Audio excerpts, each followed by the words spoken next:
مفتی طارق مسعود کے بیانات کے لیے مفتی صاحب کے آفیشیل چینل مفتی طارق مسعود سپیچز کو سبسکرائب کریں۔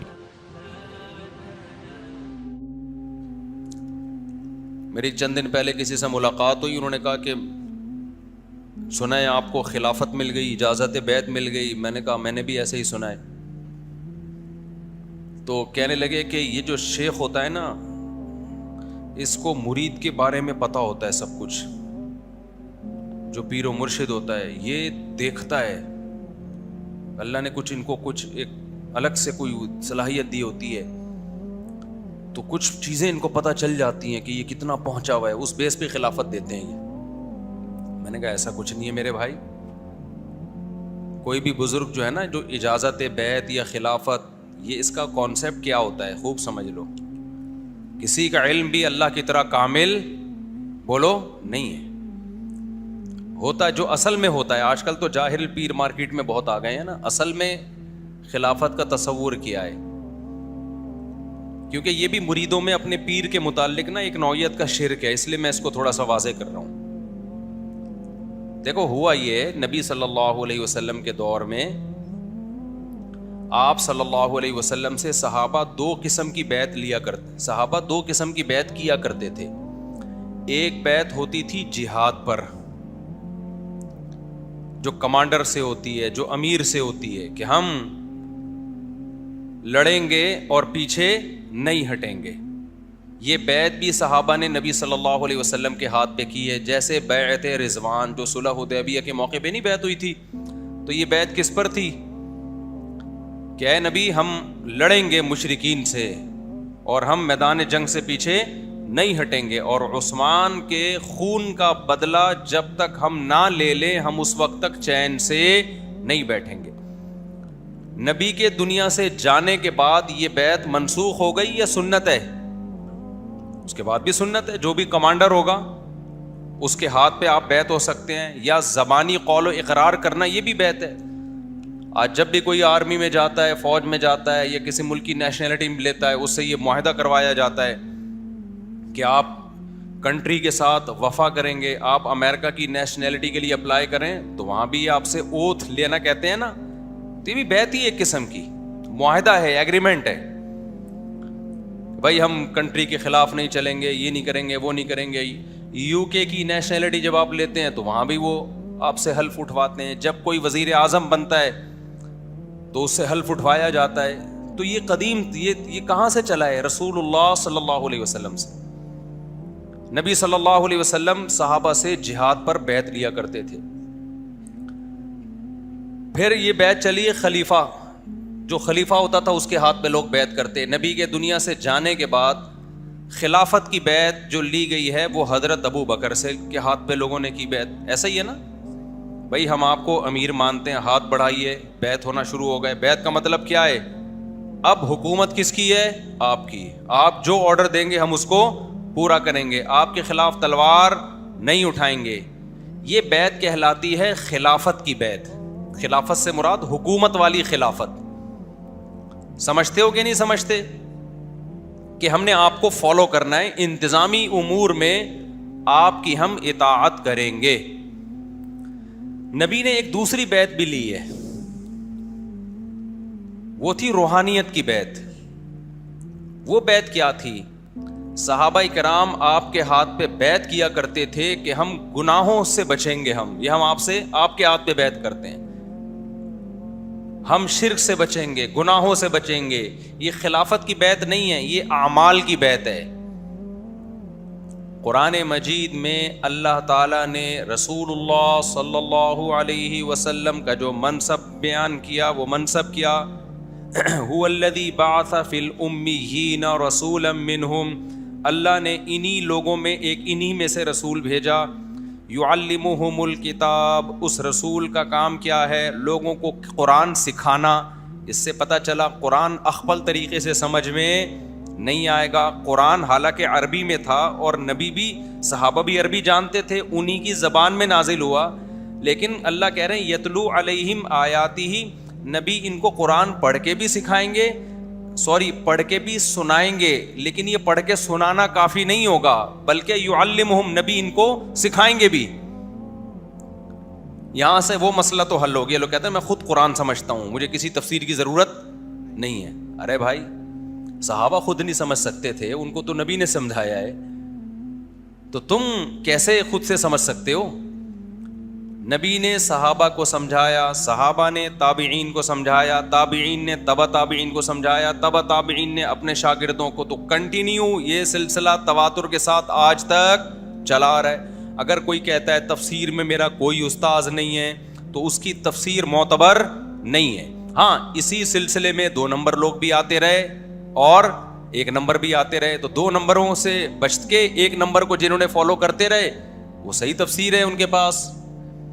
جنہوں نے 2 نمبروں کو فالو کیا وہ بھی گمراہ ہوئے, اور جنہوں نے کسی کو بھی فالو نہیں کیا, کہا کہ ہم خود سمجھیں گے, وہ بھی گمراہ ہو گئے.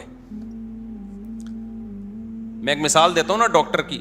آپ نے علاج خود سے کرنا شروع کیا تو بھی برباد, غلط ڈاکٹر کے پاس چلے گئے تو بھی برباد, صحیح ڈاکٹر کے پاس گئے تو پھر کیا ہوگے؟ کامیاب ہو گئے. تو جو نبی کے سلسلے سے ڈسکنیکٹ ہوگا نا, اور وہ کہے گا کہ میرا کوئی استاذ نہیں ہے, یا استاذ تو ہے لیکن اس استاذ کا کوئی استاذ نہیں ہے, یا استاذ کا استاذ تو ہے آگے استاذ نہیں ہے, کہیں بھی یہ سلسلہ ڈسکنیکٹ ہوا تو سمجھو کہ گمراہی شروع. یہ معتبر علم نہیں ہے. معتبر علم جو صدیوں سے تواتر کے ساتھ سینہ بسینہ چلا آ رہا ہے. تو یہ ہے, یہ میں بہت اہم ٹاپک آج بیان کر رہا ہوں, اس کو کھوپڑی شریف میں بٹھا لیں اچھی طریقے سے. یعلمہم الکتاب, نبی کا کام یتلو علیہم آیاتہ, تلاوت کر کے سنانا. پھر وہ تلاوت جب صحابہ نے سنی تو صحابہ نے آگے وہی تجوید, وہی تلاوت تابعین کو پڑھائی کہ نہیں پڑھائی؟ آپ کو پتہ ہے قرآن جو ہم پڑھتے ہیں نا, یہ بھی اخپل طریقے سے پڑھنے کی اجازت نہیں ہے. جو لکھتے ہیں اخپل طریقے سے لکھنے کی بھی اجازت نہیں. اخپل سمجھتے ہو؟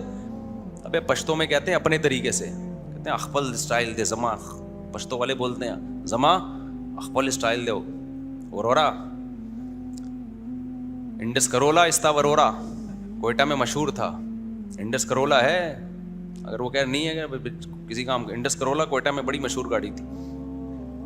تو اب میری بات سمجھو, یہ جو ہم قرآن پڑھتے ہیں نا, عرب اپنے طور پہ تھوڑی پڑھ سکتے ہیں. کسی سعودی کو دیکھا اپنے عالم کو کہ میں چونکہ میری مدر لینگویج عربی ہے لہذا مجھے قرآن, تجوید تفسیر کی بات نہیں, پہلا مرحلہ کیا ہے؟ پڑھنا.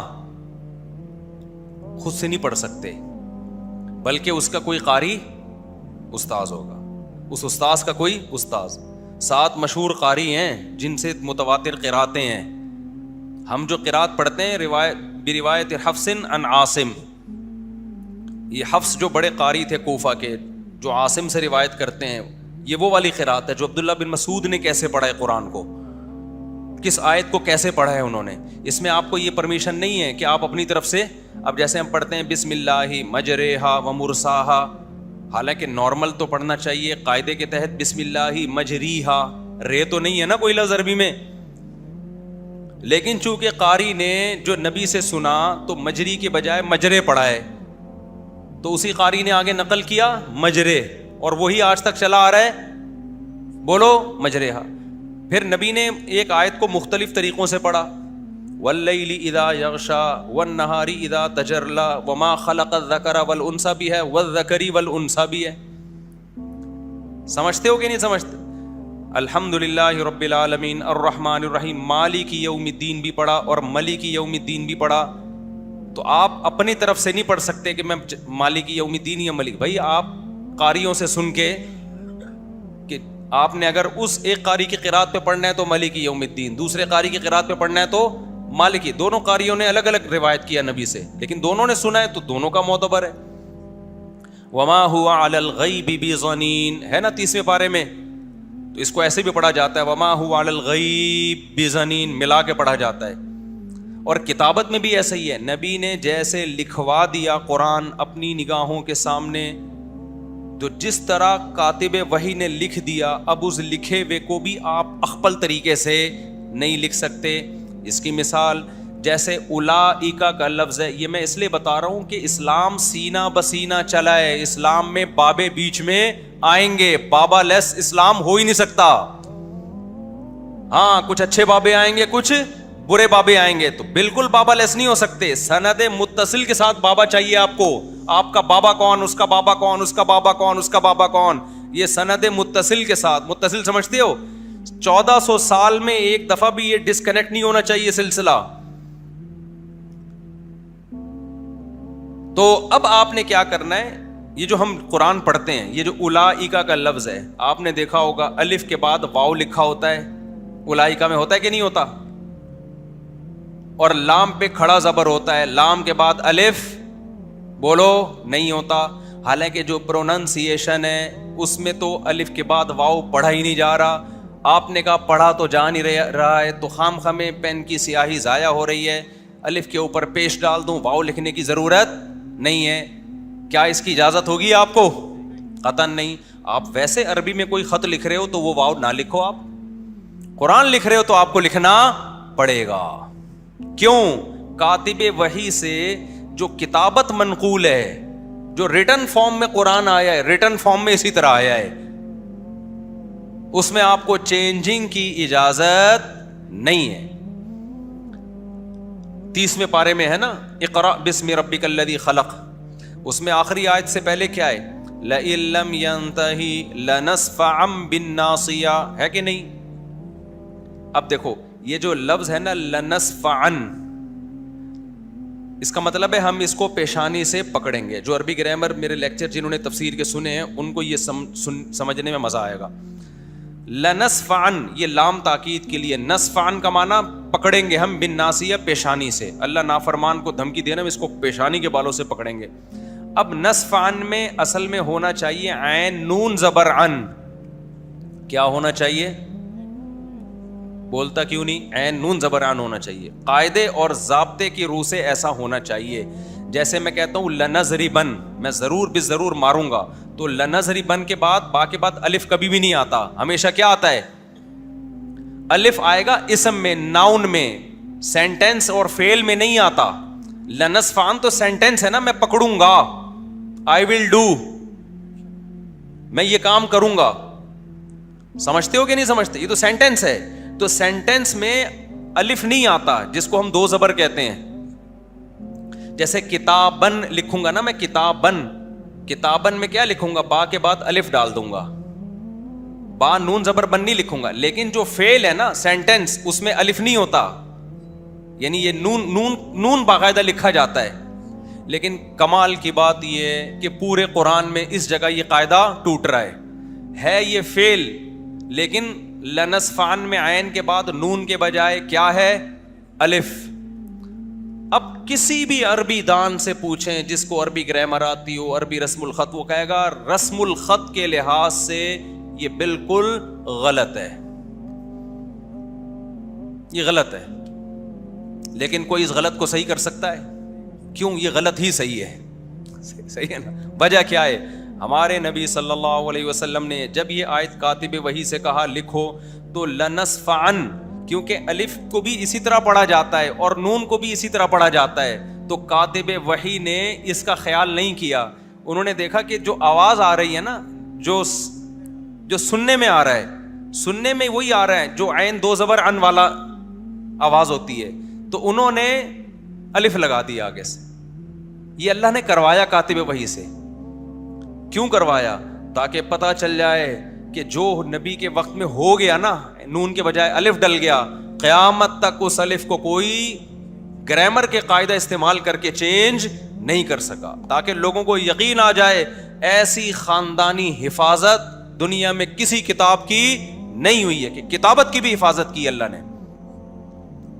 یہ جو ہم کہتے ہیں سورہ توبہ کے شروع میں بسم اللہ نہیں پڑھی جاتی ہے, نہیں لکھی ہوئی نا بسم اللہ, اس کی بہت ساری حکمتیں بیان کی جاتی ہیں. اس میں جنگ و جدال ہے, اس میں جہاد ہے, اس میں یہ ہے, یہ سب حکمتیں ہیں. اصل وجہ یہ نہیں ہے.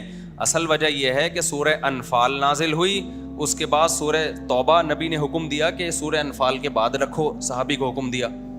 تو صحابی کہتے ہیں صحابی کنفیوز تھے کہ یہ سورہ انفال ہی کا حصہ ہے یا الگ صورت ہے. صحابی اس وقت تک ان کو کنفرم نہیں تھا, تو انہوں نے بیچ میں بسم اللہ نہیں لکھی کہ بھائی اگر الگ صورت ہوگی تو لکھ دوں گا, الگ صورت نہیں ہے تو اسی کا حصہ ہے. بس وہ نہیں لکھی, تو آج تک بولو کسی کی ہمت نہیں کہ بھائی یہ تو الگ صورت ہے اب تو لکھ دو. نا نا نا نا نا نا, جو مرتب ہو گیا اب اس میں چینجنگ نہیں ہو سکتی. اصل وجہ یہ ہے سورہ توبہ کے شروع میں بسم اللہ نہ آنے کی. وہ تو ہم پھر بعد میں حکمتیں بیان کرتے ہیں, ایکچولی وہ ایسا ہوا تھا, اس میں چونکہ جنگ ہے, وہ ایکچولی ہوا یہ تھا اصل میں, ٹھیک ہے نا, کہ صحابی کنفیوز تھے کہ یہ نئی صورت ہے یا وہی والی صورت کا حصہ ہے, تو کنفیوژن میں انہوں نے نہیں لکھی, اب نہیں لکھی. تو جیسے یتلو علیہم آیاتہ فہی تملی علیہ بکرۃ واصیلا, سورہ فرقان میں, کہ مشرکین کہتے تھے کہ یہ ان کے سامنے لکھ کے ان کو پڑھ پڑھ کے سنائی جاتی ہیں. قرآن جو ہے نا نبی کے سامنے لکھا جاتا تھا نا, جب نازل ہوتا تھا تو نبی تو لکھنا پڑھنا نہیں جانتے تھے, جب نازل ہوتا کاتب وہی لکھتے, پھر ہم کہتے ہیں نا املا کرانا, یاد ہے بچپن میں اسکولوں میں, اب تو ساری ٹرمز ہی چینج ہو گئی ہیں, اب تو املا کراتے بھی نہیں, اب تو سوائے کیلے کے رنگ بھرنے اور سیب کے رنگ بھرنے کے علاوہ بچوں کا ایسا برباد ہو رہے ہیں نا بچے اسکول میں. بچوں کو اسکول سے نکال کے گھر میں پڑھاؤ, کامیاب ہو. میرے جو بھانجے کی شادی ہوئی ہے نا ابھی 21 سال میں, ہونی تو 18 سال میں تھی, 3 سال لڑکی والوں کی وجہ سے لیٹ ہوا ہے وہ. آج مجھے کوئی کہہ رہا ہے یار آپ لوگ اتنی کم عمری میں 21 سال میں بچوں کی شادیاں کر دیتے ہو, کیا کر رہے ہو؟ میں نے کہا بہت لیٹ ہو رہی ہے, میں توبہ استغفار کر رہا ہوں اس پہ. جس کی بیچارے کی 18 میں ہونی چاہیے تھی, 2 دانت کا ہو گیا تھا 18 میں وہ. ہم اللہ پہ اس معاملے میں توکل کرنے والے, اللہ توفیق دیتا ہے ہمیں توکل کی. یہ آپ لوگوں کے مسائل ہیں, بچہ اتنا کمائے گا, یہ اللہ کا شکر ہے, اس عذاب سے اللہ نے ہمیں بچا لیا. تبھی اللہ نے ہمیں خوشیاں بھی دی ہیں, ہمیں اولادیں بھی دی ہیں, پوتے بھی دیے, نواسے بھی دیے. پوتے تو ابھی میرے نہیں ہوئے, نواسے ہو گئے, نواسی ہو گئی ہے, پوتے بھی ابھی. بچے میرے وہ ہے نا, وہ چھوٹا ہے نا, کیا کریں, وہ بڑھ ہی نہیں رہا, وہ بڑا ہی نہیں ہو رہا. ابھی 11 سال کا ہوا ہے تو اس کو کس طرح سے میں 18 پہ لے کے جاؤں. تو اللہ پہ اعتماد کرو شادی بیاہ کے معاملے میں, بچوں کے معاملے میں. اللہ خوشیاں دے گا, چہروں پہ رونق دے گا, سمجھتے ہو. اور اس معاملے میں یہ کام دنیا میں لوگوں کے تانے سنے بغیر ہو ہی نہیں سکتا. اپنی بچی کی شادی کرو گے 2 صلواتیں سننے کو ملیں گی, ابھی بچی اتنی بالغ ہوئی تھی شادی کر دی. بیٹے کی کرو گے لوگ تانے دیں گے, اپنی کرو گے تو تانے ملیں گے. لیکن کسی کی مت سنو, دے دنادن کرتے جاؤ. اور یہ جو فیملی پلاننگ والے کہتے ہیں نا 30 کروڑ آبادی ہو جائے گی, 40 کروڑ بھی ہو جائے نا, پاکستان میں نہ اسپیس کی کمی ہے نہ وسائل کی کمی ہے. یہ جو پاکستان بچا ہوا ہے آبادی کی وجہ سے بچا ہوا ہے. یہ اتنے لوگ ہمارے بیرون ملک جا کے ڈالر بھیج رہے ہیں, یہ آبادی نہ ہوتی تو مر چکے ہوتے ہم لوگ, سمجھتے ہو. آبادی ہوگی تو کھانے کو کچھ تھوڑا سا مل جائے گا. ابھی یہ میرے جو اتنے سارے بچے ماشاءاللہ اللہ برکت دے, تو یہ بڑے بھی تو ہوں گے, کیا خیال ہے. اتنے رہیں گے پھر مسئلہ ہے کہ کھلائے جا رہے ہو, کما رہے نہیں ہو, تو یہ بھی تو بڑے ہو کر ہاتھ بٹائیں گے نا, یہ بھی تو بڑے ہو کر ہاتھ بٹاتے چلے جائیں گے. تو یہ فیملی پلاننگ والے یہ بتاتے ہیں کہ بچہ کھاتا ہے, یہ نہیں بتاتے کہ 2 ہاتھ اور 2 ٹانگیں لے کے پیدا ہوتا ہے, کمانے کی صلاحیت بھی ہوتی ہے اس میں. تو پاکستان میں اسپیس کی ایک بلوچستان ہی اتنا بڑا ہے نا, پوری آبادی بڑے آرام سے بلوچستان اکیلے میں آ سکتی ہے. یہ ایک ڈاکٹر صاحب بیان کر 30 کروڑ کی آبادی ہونے والی ہے, 40 کروڑ کی, تو لوگ کروڑ کی آبادی. او بھائی اسپیس کتنی ہے, پاکستان نقشے میں نہ دیکھا کرو, نقشے میں تو اتنا سا ہے. لوگ دیکھ رہے ہوتے ہیں یار اتنا سا نقشے میں 30 کروڑ کہاں کھپائیں گے. ابے جب چل کے دیکھو گے پتا چلے گا بھائی اتنا سا نہیں ہے. یہاں سے حیدرآباد جاؤ خالی, حیدرآباد تک کی زمین خالی, برساتی مینڈکوں کی طرح بھی بچے پیدا کرو گے نا تو حیدرآباد تک بھی بھرنے والا نہیں ہے. اتنی یہ پاگل ہے, یہ ان کے نظریات سے ڈسے ہوئے لوگ ہیں. ان کی جب غلام قوم ہوتی ہے نا تو وہ غلاموں کی طرح سوچتی ہے, اس کی اپنی کوئی تھنکنگ نہیں ہوتی. ہم شکر ہے اسلام کو فالو کرتے ہیں, عملی طور پر جتنا ہم کوشش کرتے ہیں, میں نہیں دعویٰ کر رہا کوئی, ہم 100% کوشش تو 100% ہی کی ہوتی ہے نا, نظریات تو ٹھیک ہے نا ہمارے, اس لیے اللہ نے ہمیں ان عذابوں سے بچایا. تو اللہ تو ہے ہی نہیں ان کی ڈکشنری میں, پاس سب کچھ ہے بیچاروں کے پاس, خوشی نہیں ہے, کیونکہ ہر وقت جیب جیب جیب پیسہ, جیب پیسہ. بچہ پیدا ہو گیا تو ایکچولی کر کے اسکولوں کی فیسیں, فلانا فیسیں, ڈمکانی فیسیں. اور میں 2 بچے والوں کی عذاب اور ٹینشنیں دیکھ رہا ہوں. اتنے مہنگے اسکولوں میں پڑھا کے کہتے ہیں یار ہم نے لاکھوں روپے خرچ کر کے اپنا باغی بنا دیا ان کو, تو پیسے یا پڑھاؤ نہیں ہے, ٹماٹر بیچے گا, ختم, کوئی مسئلہ نہیں ہے. مرے گا وہ بھی جو کروڑوں روپے کماتا ہے, مرے گا وہ بھی جو ٹماٹر بیچتا ہے. آج ایک بے روزگار آیا, کرنے کو کچھ کام ہی نہیں ہے. میں نے کہا میں بہترین کام ہے میرے پاس, آپ کو میں بہترین کام بتاتا ہوں. کہہ رہے بے روزگاری, کرنے کو کچھ نہیں ہے, یہ ہو رہا ہے. میں نے کہا بھائی تو میرے پاس آیا نا, ریڈی دلاتا ہوں, ٹماٹر لگا, اس پہ موت آ رہی ہے. پہنچنا کہاں چاہتے ہیں؟ امیزون کے ذریعے ایک دم وہاں پہنچنا چاہتے ہیں. تو ایک بندہ پہنچ گیا اور اس کا بھی دماغ خراب ہو گیا, ٹھیک ہے نا, سٹھیا گیا ہے وہ بھی, ٹھیک ہے, تو تم بھی وہاں پہنچو گے, شکر کرو نہیں پہنچے وہاں پہ, ورنہ اسی جیسے ہو جاؤ گے. 100 دفعہ پناہ مانگا کرو, اللہ اس جیسا نہ بنا دینا مجھے. دیکھیں نہیں ہر دوسرے بیان میں لگتا ہے کوئی دماغی کیا ہے, مچھلی دکھا رہا ہے, یہ مچھلی دیکھو, یہ میری دال دیکھو میں کھا رہا ہوں, غریبو, ٹھیک ہے نا. یہ اس کی علامت ہے. انزائٹی کے پیشنٹ ایسے ہوتے ہیں, پتہ ہے آپ کو, نارمل آدمی کبھی بھی ایسا نہیں ہوتا. تو اللہ پہ کیا کرو میرے بھائی, توکل کرو, خوش رہو گے اس سے. اور دنیا ویسے بھی مسافر خانہ ہے. کل ایک بندہ آیا میرے پاس کہ 5 مہینے کا حمل ہے, بچہ معذور ہے, ڈاکٹروں نے کہا گرا دو اس کو. تو بچہ معذور ہے ساری زندگی. میں نے کہا معذور بچہ پیدا ہو تو ٹینشن سے بچنے کے لیے قتل کر دو گے اس کو, ہے بھائی؟ کوئی نابینا ہے, ہاتھ پاؤں ٹیڑھے ہیں, آپ کہو کہ ساری زندگی بیچارہ کیسے سروائیو کرے گا تو اڑا دو اس کو, یہ جائز ہے؟ تو ایسے ہی جب 4 مہینے کا بچہ ہو گیا, پورے اعضاء بن گئے, وہ تو انسانی جان ہے, اب تو جو ہے صبر کرو بھائی. کہہ رہے پوری زندگی کیسے گزرے گی؟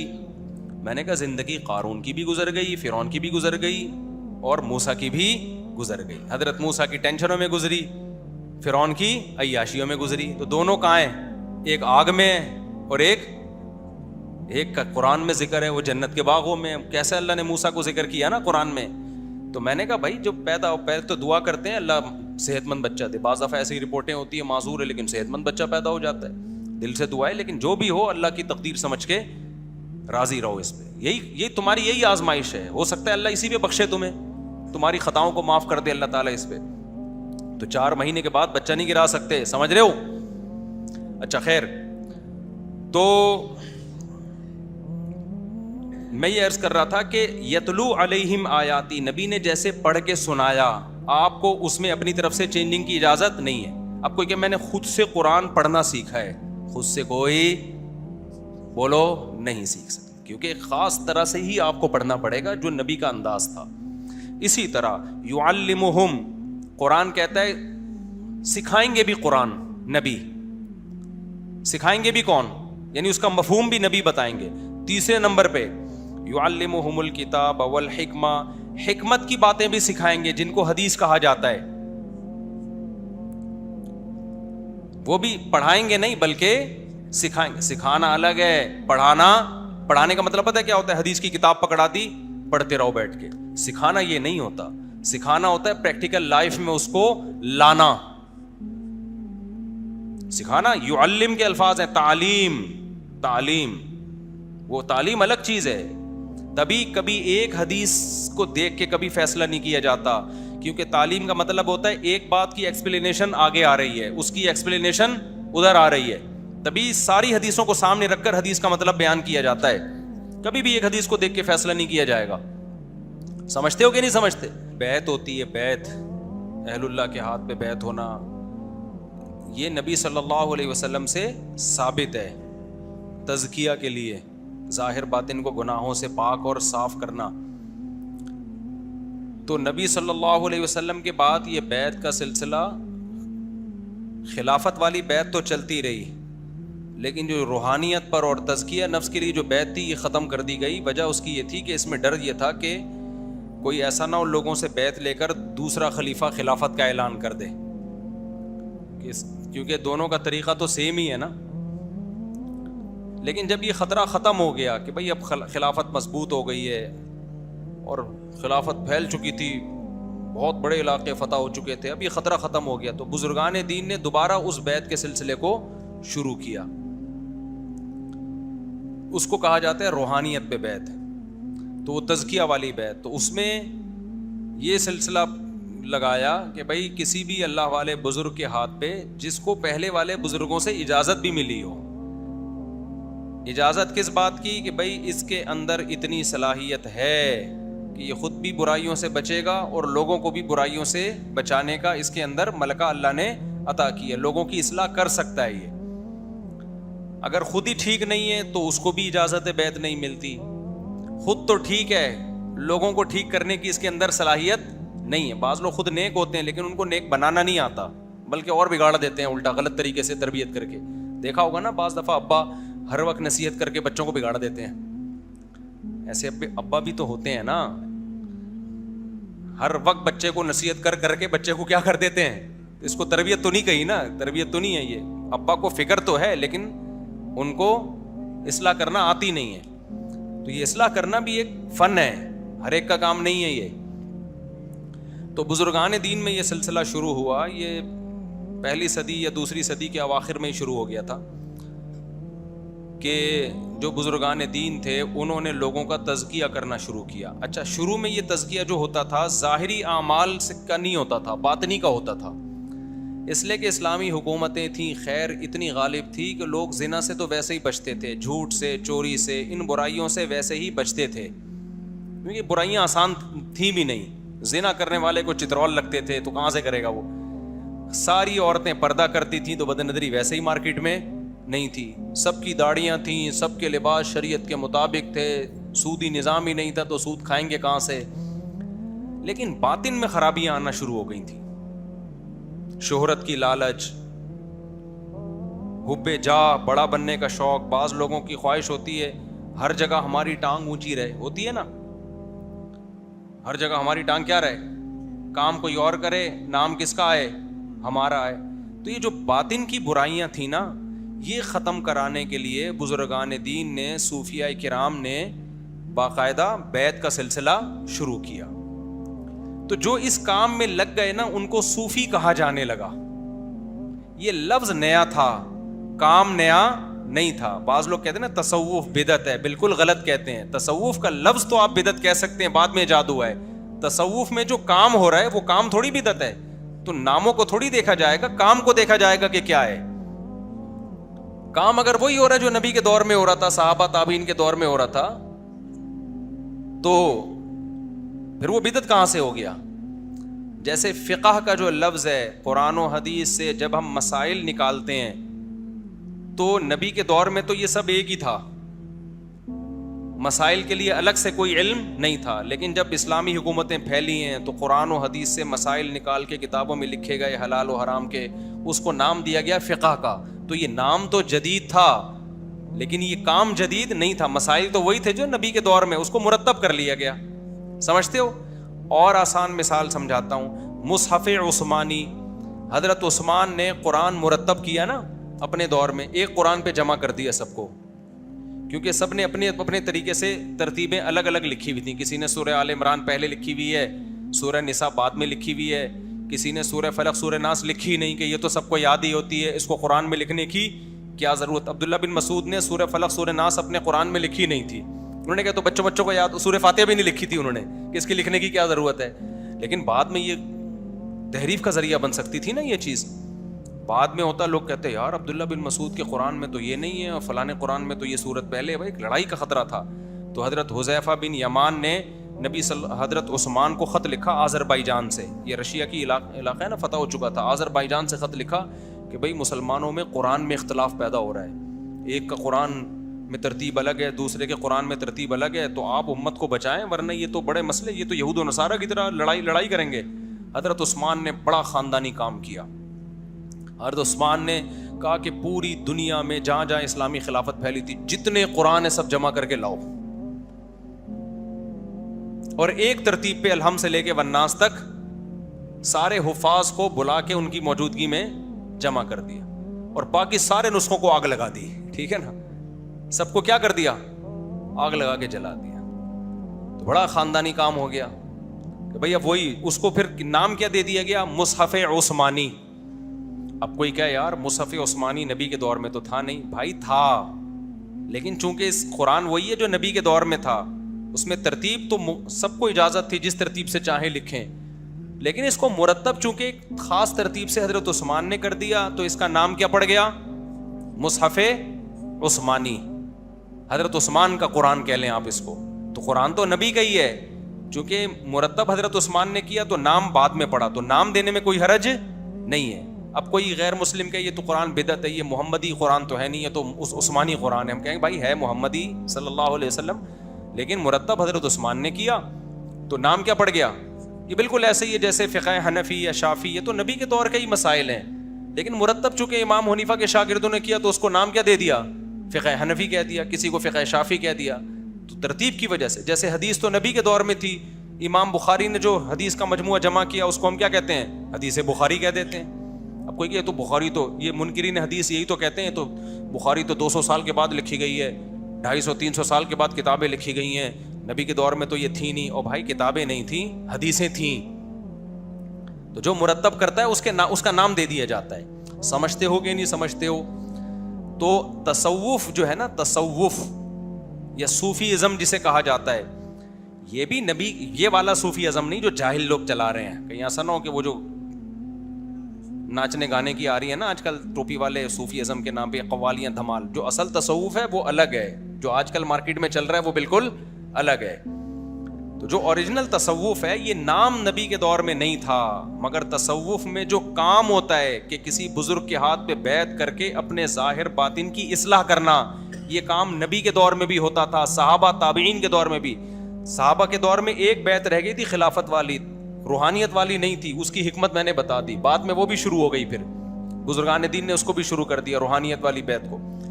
تو شروع میں تو یہ ہوتا تھا کہ بزرگوں کے ہاتھ پہ لوگ بیعت, اس کو تصوف کہا جانے لگا. اس کا مقصد کیا ہوتا تھا کہ دل سے دنیا کی محبت نکالنا. ظاہری اعمال سب کے درست تھے, دنیا کی محبت, اس کے لیے بزرگان دین جس کو اپنے ہاتھ پہ بیعت کرتے نا اس سے بڑے مجاہدے کرواتے تھے. جس کو دیکھتے ہی اس میں ٹھڑک بہت ہے. ٹھڑک کا پتہ ہے, جب دل میں کوئی خواہش ہوئی یہ پوری کیے بغیر بیٹھتا نہیں ہے. کوئی انٹی یہاں سے گزر رہی ہے گھر تک پہنچا کے آتا ہے. یہ لوگ کیا کہلاتے ہیں؟ ٹھرکی. خواہشات پہ کنٹرول ہی نہیں ہے. گٹکا کھانے کا دل کیا, گٹکا کھا لیا, جو دل چاہ رہا ہے. آج تو خواہشات کی تکمیل کا نام ہے نا. تو وہ بزرگان دین ان سے مجاہدے کرواتے تھے, حلال چیزیں بھی چھڑوا دیتے تھے ان سے, حلال چیزیں. اب علماء ظاہر کو ان پہ اعتراض ہوتا تھا, بھائی یہ تو شریعت نے حلال کی ہیں, آپ ان کو ان کے اوپر حرام کیوں کر رہے ہو؟ تو وہ کہتے تھے بھائی ہم حرام نہیں کر رہے, ان سے حلال بھی چھڑوا رہے ہیں تاکہ ان کے اندر جو ول پاور ہے وہ کیا ہو, وہ بڑھے. تو یہ حرام نہیں کر رہے, یہ ٹریننگ دینے کے لیے. جیسے فوجیوں کو جب ٹریننگ دی جاتی ہے نا, جو کمانڈوز ہوتے ہیں, جو ایس ایس جی کمانڈوز ہوتے ہیں, تو جنگلوں میں ان کو انڈے پراٹھے تھوڑی کھلائے جاتے ہیں.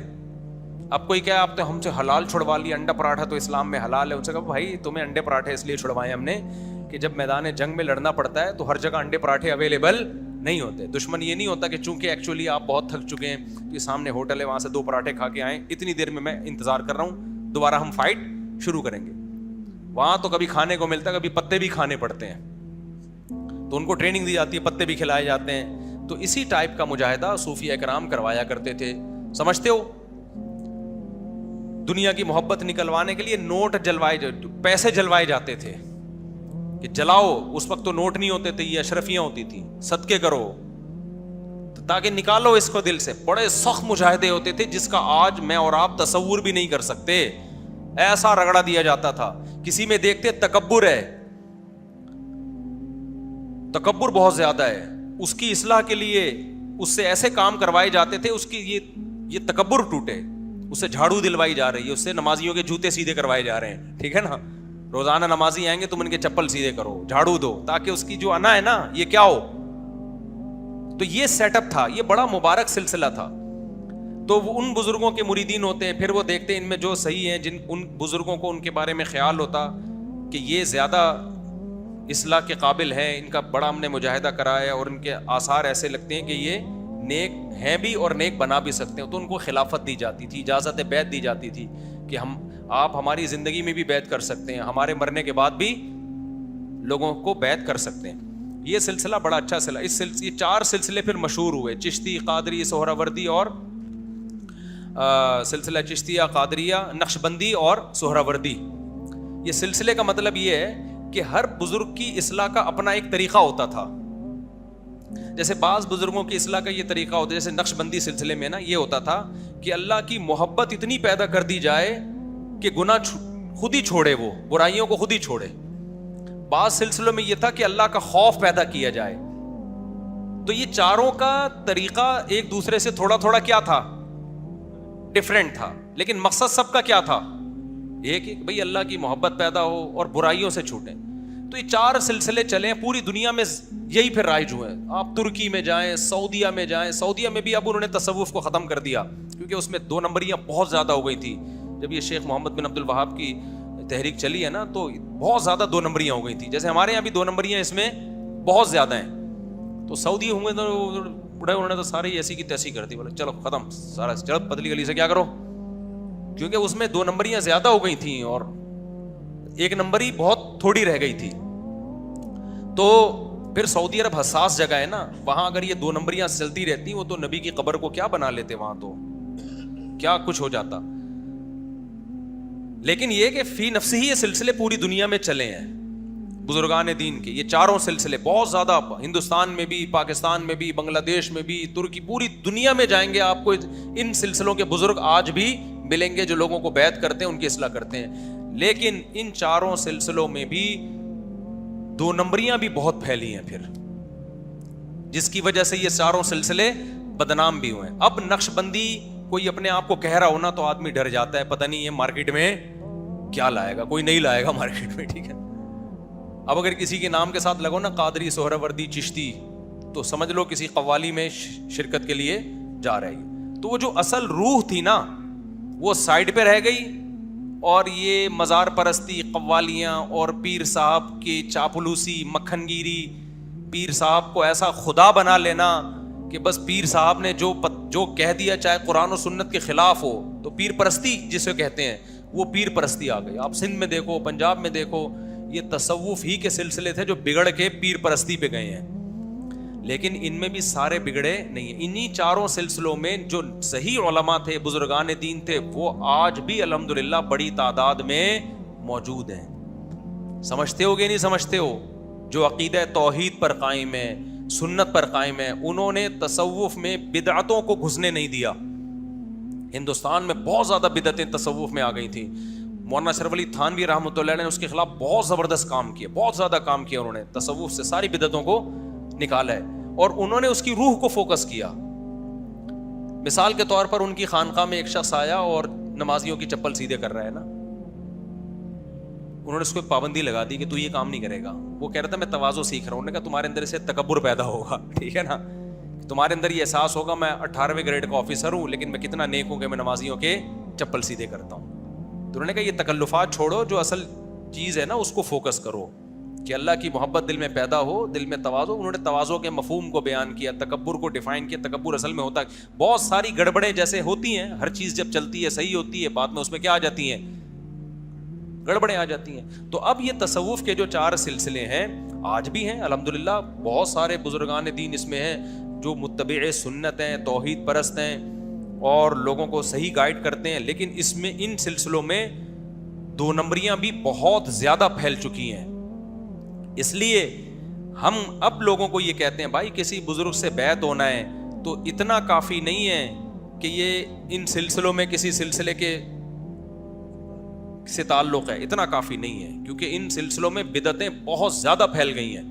نمبر 2, اتنا بھی کافی نہیں ہے کہ کسی بزرگ نے خلافت دی ہو. بات آ رہی ہے سمجھ میں؟ کسی بزرگ نے خلافت نہیں دی پھر تو بیعت ہو ہی نہیں سکتے نا, کیونکہ جب کسی ماضی کے بزرگ نے اعتماد نہیں کیا تو آج ہم کیسے کسی کو مینٹور بنا سکتے ہیں اپنا؟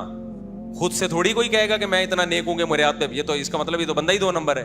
جو خود نیک ہونے کا دعویٰ کر رہا ہے وہ کبھی بھی نیک نہیں ہو. آپ کے بڑے کہیں کہ ہاں بھائی یہ اس قابل ہے کہ اس کے ہاتھ پہ بیعت ہو جاؤ, تو ان بڑوں کے آرڈر پہ اگر کوئی کر رہا ہے تو ٹھیک ہے, بڑوں کے آرڈر کے بغیر کر رہا ہے تو یہ وہ منصب کی طرح ہے کہ جو منصب چاہتا ہے وہ منصب کا اہل نہیں ہوتا کبھی بھی. تو پہلی شرط یہ ہے کہ کسی بھی بزرگ کے ہاتھ پہ آپ بیعت ہوتے ہیں نا, روحانیت کی بیعت, کہ آپ اپنی اصلاح کرنا چاہتے ہیں, اپنے آپ کو ظاہر باطل گناہوں سے پاک کرنا چاہتے ہیں, تو پہلی شرط یہ ہے کہ اس کو انہی سلسلوں میں سے کسی بزرگ سے اجازت بولو ملی ہو, ماضی کے کسی بزرگ نے اعتماد کیا ہو, وہ بزرگ بھی قابل اعتماد ہو. نمبر 2, آپ خود بھی تجزیہ کریں کہ یہ اجازت صحیح ملی ہے یا غلط ملی ہے, کیونکہ آج کل خلافتیں ہول سیل کے حساب سے بٹ رہی ہیں. میں ایسے لوگوں کو بھی جانتا ہوں بینک میں سودی جاب کر رہے ہیں, پیر صاحب نے ان کو اجازت بیعت دے دی, نہ ان کا حلیہ شریعت کے مطابق, نہ ان کا لباس شریعت کے مطابق, فرض نماز تک نہیں پڑھ رہے ہوتے. تو اب یہ گدی چل رہی ہے, گدی نہیں ہوتی جیسے گاؤں دیہاتوں میں پیر صاحب کی گدی ہے, گدی پہ فلاں کے بیٹھ گیا, تو گدی پہ دیکھو بیٹھا کون ہوتا ہے, سگریٹ پی رہا ہے, پان کھا رہا ہے, خواتین بے پردہ صبح شام آ کے بیٹھ رہی ہیں, بس جی گدی ہے جی, پیر صاحب کیا ہیں بہت پہنچے ہوئے ہیں. تو یہ وہ تصوف نہیں ہے جو مشائخ اور بزرگان دین نے شروع کیا تھا. سمجھ میں آ رہی ہے بات؟ یہ وہ والا تصوف نہیں ہے. تصوف کا مطلب یہ ہے کہ ظاہر باطن شریعت کے مطابق کر لو بس. تو جس سے بیعت ہونا چاہتے ہو پہلے اس کے اندر وہ علامتیں نظر آئیں کہ یہ خود بھی شریعت کا پابند ہے یا نہیں. نمبر 2, ان کو جن بزرگوں سے اجازت ملی ہے وہ خود بھی قابل اعتماد ہیں یا نہیں ہے. ایسا تو نہیں کسی بدعتی سے اجازت ملی ہو.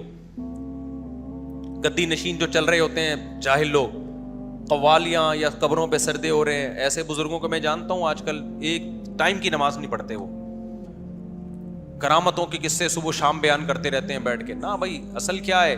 قرآن اور سنت. قرآن و سنت کو فالو کرے. ایک منٹ یہ بھی لیتا ہوں آپ سے. تو اگر کوئی ایسا شیخ ملے جو قرآن و سنت کو فالو کرتا ہو, اس کو باقاعدہ اجازت بھی ملی ہوئی ہو, اس کی محفلوں میں بیٹھ کے آپ کو لگے کہ یہ قرآن و سنت کو فالو کرتے ہیں, بدعتی نہیں ہے, تو خوب سمجھ لیں اس زمانے میں بھی بیعت ہونا کسی بزرگ سے یہ بہت فائدہ ہے. وہ کام جو آپ 20 سال میں کرتے نا, کسی بزرگ کی رہنمائی میں کسی اللہ والے سے اصلاحی تعلق قائم کرو گے تو جو کام 20-25 سال میں ہونا تھا وہ آپ کا 2-3 سال میں ہو جائے گا. جیسے آپ اپنے طور پر جم میں جا کے صحت بنانا شروع کرتے ہو نا, تو ہو سکتا ہے محنت بہت ہو, آؤٹ پٹ اس کا کیا ہو, بہت کم ہو. کچھ نہ کچھ تو فائدہ ہوگا, کہیں نہ کہیں سے تو اسپیڈ بریکر نکلیں گے, کچھ نہیں تو شوگر مینٹین رہے گی, آڑے ترچے ہو جاؤ گے لیکن بیمار نہیں ہو. جب بھی آپ ورک کرتے ہیں تو کسی بھی طرح سے اپنی انرجی کو جب یوٹیلائز کرتے ہیں تو صحت کو تو بہرحال فائدہ ہوتا ہی ہے, چاہے آڑے ترچے ہی ویٹ اٹھاتے رہو. لیکن اگر کسی ماہر ٹرینر کی موجودگی میں جا کے آپ ٹریننگ کرو گے تو آپ کو ڈائٹ پلان بتائے گا, آپ کو بتائے گا بھائی یہ والا ویٹ اٹھاؤ, پھر اب یہ نہیں, اب یہ والا. ایسا نہ ہو کہ ہاتھ آپ کے اتنے بڑے ہو جائیں ٹانگیں کیا ہوں. میں نے ایک جم میں ایک بندے کو دیکھا, اوپر سے اتنا بڑا, ٹانگیں ایسے جیسے لکڑی پہ کھڑا ہوا ہے. میں نے اس کو بولا آپ تھائس کی ایکسرسائز کیوں نہیں کرتے؟ انہوں نے کہا بھائی گھٹنوں میں پانی آ جاتا ہے, پتہ نہیں کیا کیا ہو جاتا ہے. میں نے کہا یہ جو اتنا بڑا جسم آپ کے باریک سی ٹانگوں نے اٹھایا ہوا ہے, یہ ٹانگیں بیٹھ جائیں گی, زمین میں دھس جاؤ گے کسی دن. تو کسی ٹرینر سے اگر رابطہ کر لیتے, انٹرنیٹ پہ ادھر ادھر دیکھا ہوگا کہیں کہ تھائس لگانے سے یہ ہو جاتا ہے, تھائس کی ایکسرسائز سے کچھ, نیٹ پہ تو سب کچھ پڑا ہوا ہے, بس وہیں سن کے ایمان لے آئے. کسی پراپر ٹرینر سے جا کے پوچھتے تو وہ بتاتا بھائی تھائس تو سب سے زیادہ اہم ہے, پہلے نیچے کی عمارت کو تو مضبوط کرو, یہ اوپر کا دھڑ کس پہ رکھا ہوا ہے آپ نے. جو لوگ اوپر کی ورزشیں کرتے رہتے ہیں نا, تھائس وغیرہ نہیں کرتے, وہ گھٹنے جواب دے جاتے ہیں ان کے تھوڑے دنوں میں. اتنا ویٹ اٹھایا ہوا ہوتا ہے, گھٹنے نے اوپر لے کے گھوم رہا ہوتا ہے وہ, صحیح ہے نا. تو اب کیا ہے, ٹرینر کیا کر دیتا ہے, ایسی خوراکیں بتا دیتا ہے, ایسے ٹپس بتا دیتا ہے, اور پھر آپ کو بار بار اس سے ہدایت لینی پڑتی ہے. ایسا نہیں ہوتا کتاب میں پرچہ لکھ کے چلا گیا کہ 10 سال تک اس اصولوں پر عمل کرو. نہ, ہر ہفتے وہ رپورٹ طلب کرتا ہے. 1 مہینے بعد آپ کی باڈی کو دیکھے گا, ہاں بھائی کولیسٹرول کم ہو رہا ہے, نہیں ہو رہا, کیا ہو رہا ہے. پھر خوراک آپ کے حساب سے کیا کرے گا, چینج کرے گا. بھائی یہ آپ پہ موافق نہیں ہے, آپ ایسا کرو, یہ کھا لو, آپ تھوڑی سی میٹھا بڑھا دو, بہت ہی باریک ہوتے جا رہے ہو, ٹھیک ہے نا, لڈو مڈو کھا لو, اس طرح کرتا ہے نا. تو یہ اسی طرح جس بزرگ سے اصلاحی تعلق قائم کیا جاتا ہے تو اس سے تعلق قائم رکھا جاتا ہے. وہ گائیڈ کرتے ہیں, پوری زندگی گائیڈ کرتے رہتے ہیں, اس کے بڑے فائدے ہوتے ہیں انسان کو. میں اگر حضرت مفتی رشید احمد صاحب رحمۃ اللہ علیہ سے بیعت نہ ہوتا, میں کوئی ابھی بھی بہت نیک نہیں ہوں, بہت کیا نیک ہی نہیں ہوں, ہر آدمی کو اپنی برائیاں پتہ ہوتی ہیں, لیکن جو ٹوٹا پھوٹا ہوں نا میں, یہ مفتی رشید احمد صاحب کی وجہ سے ہوں. میں اگر بیعت نہ ہوتا اور میں صرف دین کا علم حاصل کرتا, میں جو فتنہ پھیلاتا نا سوسائٹی میں, آپ کی سوچ ہے وہ, کیونکہ مجھے جس طرح سے آتا ہے نا فتنہ پھیلانا, یعنی جو اللہ نے مجھے ٹوٹا پھوٹا ایک دماغ دیا ہے, وہ آپ کی میں ایسا بہترین فرقہ بناتا, میں کہتا میں فرقے سارے ختم کر رہا ہوں اور خاندانی قسم کا فرقہ مارکیٹ میں لے کر آتا, جو کہ آج کل ہو رہا ہے نا. ہر آدمی نیا اٹھتا ہے, فرقے ختم کر رہا ہوں, کیسے ختم کر رہا ہوں, نیا فرقہ مارکیٹ میں کوئی نئی چیز لا رہا ہوتا ہے. علم کے ساتھ اگر اصلاح نہ ہونا انسان کی, یہ علم تباہی ہے, یہ برباد کر دیتا ہے. مرزا غلام احمد قادیانی کوئی جاہل تھوڑی تھا, بڑا عالم تھا, خدا کا خوف نہیں تھا تو بیڑا غرق کر کے گیا نا, نبوت کی بنیاد رکھ کے گیا. آج کل سنا ہے 2-4 دن پہلے کسی نے امام مہدی کا دعویٰ کر دیا, کوئی مہدی بن رہا ہے, کوئی نبی کا دعویٰ کر رہا ہے, کوئی نیا مفتی بن کے آ رہا ہے مارکیٹ میں. تو ہمیں تو سب سے پہلے سکھایا گیا تواضع. کیا سکھایا گیا؟ ہم نہیں بنے, میں نہیں کہہ رہا کہ ہم کوئی متواضع ہیں, ہماری برائیاں ہمیں پتہ ہیں, اللہ کو بھی پتہ ہے, اللہ کو تو ہم سے بھی زیادہ پتہ ہوں گی, لیکن جو ٹوٹی پھوٹی اگر اللہ مجھ سے کوئی خیر کا کام لے رہا ہے تو اس کی وجہ کیا ہے؟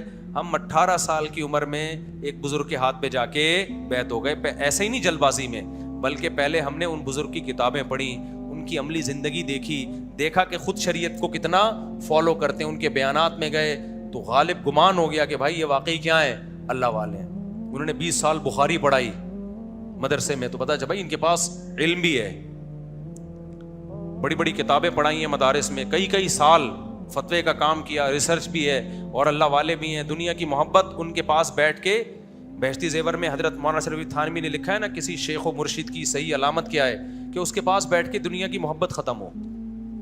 اگر وہاں بیٹھ کے گاڑیوں کی اور دنیا کی محبت لے کے جاتے ہو تو اس کا مطلب یہ خود ہی بزرگ نہیں ہے, ٹھیک ہے.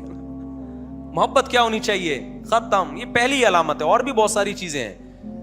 تو یہ جو ہے نا, ہم نے جتنے آپ ماضی میں دیکھو بڑے بڑے اکابر گزرے ہیں. اچھا یہاں ایک بات, تو چونکہ یہ جو بزرگان دین ہیں یہ اللہ کا ذکر بہت کرواتے ہیں, کیونکہ ذکر اللہ کے بغیر کوئی بزرگ کا مطلب نیک آدمی, بزرگ کی کوئی الگ سے کوئی ڈیفینیشن نہیں ہے.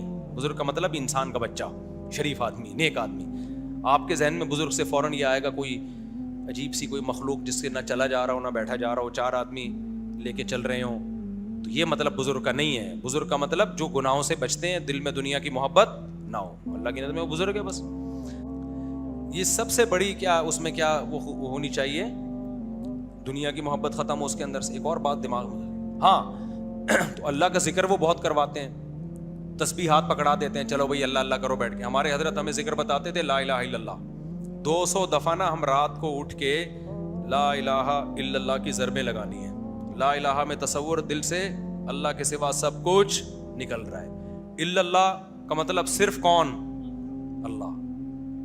تو بڑا فائدہ ہوتا ہے اس سے, بار بار بار بار بار بار. تو ایسا ایک عجیب انسان کا دل بننا شروع ہوتا ہے, اللہ کی محبت پیدا ہونا شروع ہوتی ہے.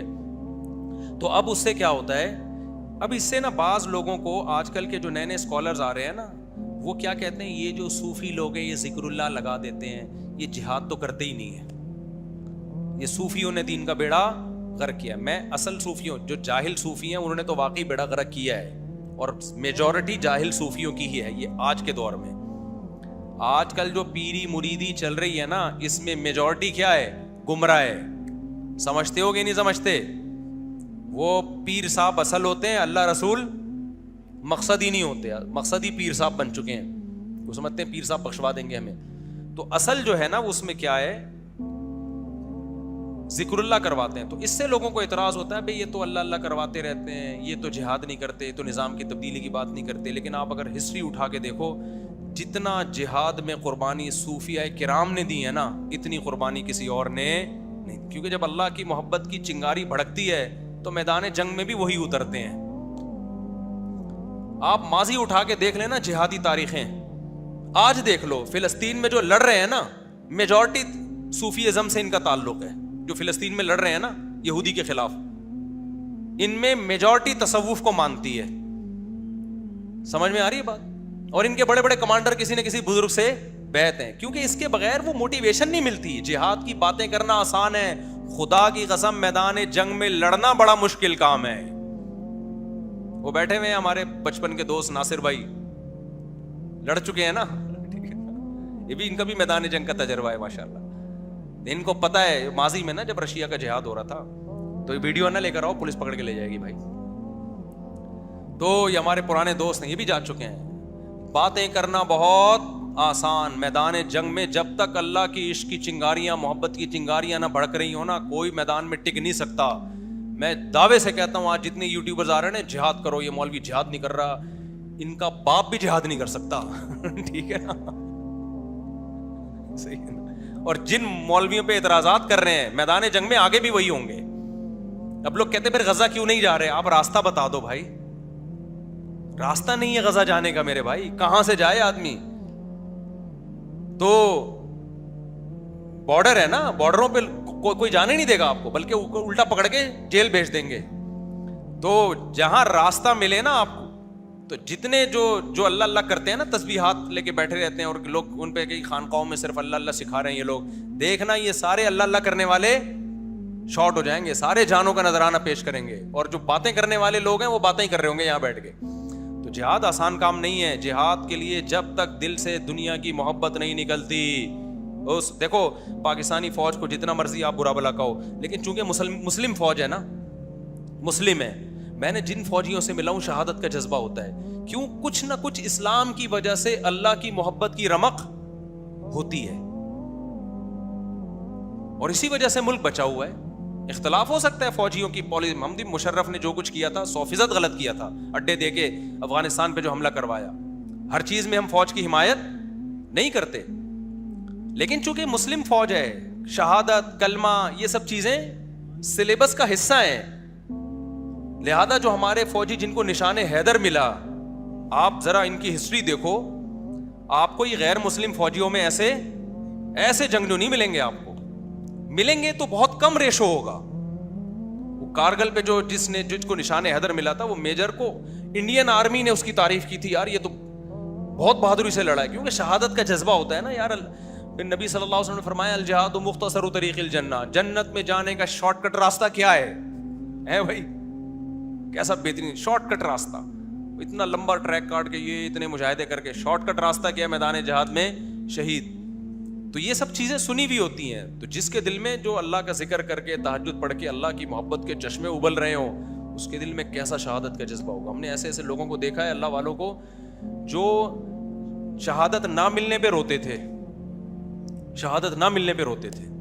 ایک طرف بحریہ ٹاؤن کے پلاٹ حلق میں اٹکے ہوئے ہیں بھائی, دوسری طرف کہ اللہ مجھ سے ناراض ہے اور مجھے شہادت نہیں مل رہی. یہ جذبے ہوتے ہیں. تو یہ تصوف جو ہے نا, جو سچی مچی والا تصوف ہے, یہ بہت ضروری ہے.